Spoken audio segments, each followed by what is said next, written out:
Bonjour à chacun et chacune, que le Seigneur vous bénisse en cette journée. Nous lisons aujourd'hui un texte dans le prophète Michée, chapitre 5, le verset 1 ou le verset 2. À nouveau, il y a un décalage dans les versets suivant les traductions.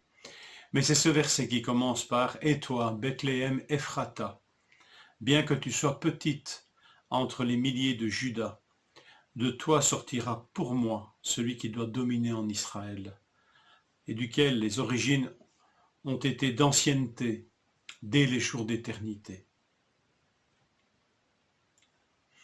Cette prophétie de Michée est citée par Matthieu dans l'évangile de Matthieu, chapitre 2, verset 6. « Et toi, Bethléem, terre de Juda, tu n'es nullement la plus petite parmi les gouverneurs de Juda, car de toi sortira un conducteur qui paîtra mon peuple, Israël. » Alors c'est vrai que ces traductions sont toutes les deux issues de la traduction d'Arby en français, donc une version assez littérale.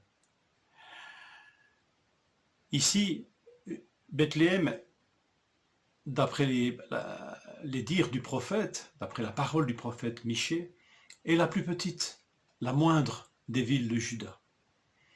Alors certains se demandent, la plus petite parmi les milliers de Juda, s'agit-il de la taille de la ville ou de la modestie de sa généalogie, de son clan d'origine? Est-ce qu'elle est petite, non pas par la quantité de sa population, mais par, je pourrais dire, la longueur de sa généalogie? Enfin, que ce soit l'un ou l'autre, elle est la plus petite, la plus modeste des villes de Juda.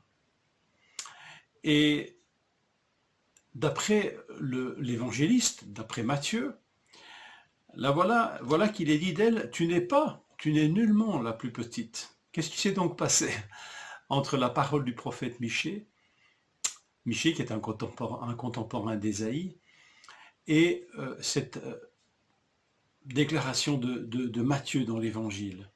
Elle est la plus petite ou pas la plus petite? En fait, c'est l'un et c'est l'autre. Elle est la plus petite, c'est vrai, mais elle n'est plus la plus petite. À cause de quoi? À cause de celui qui sort d'elle, à cause de celui qui va y naître, à cause du descendant de David, de ce rejeton de la racine d'Isaïe qui va naître dans cette ville. Naissant dans la plus petite, la plus modeste des villes de Juda, celui qui y naît est celui dont les jours remontent à l'éternité. Voilà une expression qui embarrasse bien du monde. Et aujourd'hui encore, on s'évertue plutôt à l'atténuer. C'est peut-être avec raison, je n'en sais rien, mais quand même c'est interpellant. Qui est donc cet homme dont les jours remontent à l'éternité, et pourtant naissant dans la plus modeste des villes d'Israël et de Juda? Le Seigneur qui est tout-puissant, grand, au-dessus de tout, a décidément l'art et la manière de se manifester dans ce qui est humble, dans ce qui est petit. Et l'histoire se répète en permanence. Rappelons-nous que celui dont les jours remontent à l'éternité, le Fils de Dieu, n'est pas né dans le grand hôtel de Bethléem, mais il est né dans une étable, parce que, nous dit l'évangile de Luc, il n'y avait pas de place pour eux dans la salle des hôtes, dans la salle commune d'une auberge. Alors s'il naît dans une petite, dans la moindre des villes, il naît dans le moindre de ces endroits. C'est extraordinaire, n'est-ce pas? Mais rappelons-nous que quand Christ prend place quelque part, quand Jésus-Christ naît dans une vie, prend place dans une existence humaine, cette existence peut être aussi modeste qu'elle soit, grâce à Christ qui vient y faire sa demeure, cette personne n'est plus la moindre des personnes. Que Bethléem puisse nous rappeler cette vérité.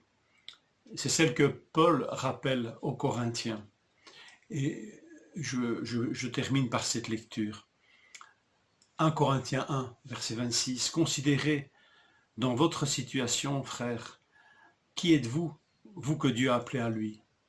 On ne trouve parmi vous que peu de sages, selon les critères humains, peu de personnalités influentes, peu de membres de la haute société.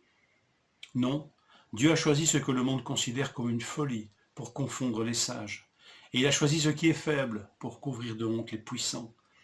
Dieu a porté son choix sur ce qui n'a aucune noblesse, sur ce que le monde méprise, sur ce qui est considéré comme insignifiant, pour réduire à néant ce que le monde estime important.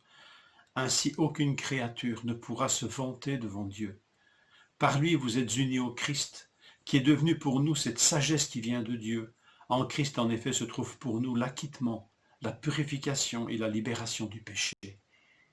Et s'il en est ainsi, et il en est ainsi pour que soit respecté ce commandement de l'Écriture, si quelqu'un veut éprouver de la fierté, qu'il place sa fierté dans le Seigneur. Alors que Bethléem, la moindre, nous rappelle que grâce à Christ, elle n'est plus la moindre, comme nous ne sommes plus les moindres grâce à Christ. Que le Seigneur nous touche par cette histoire de Bethléem, la moindre. Bonne journée.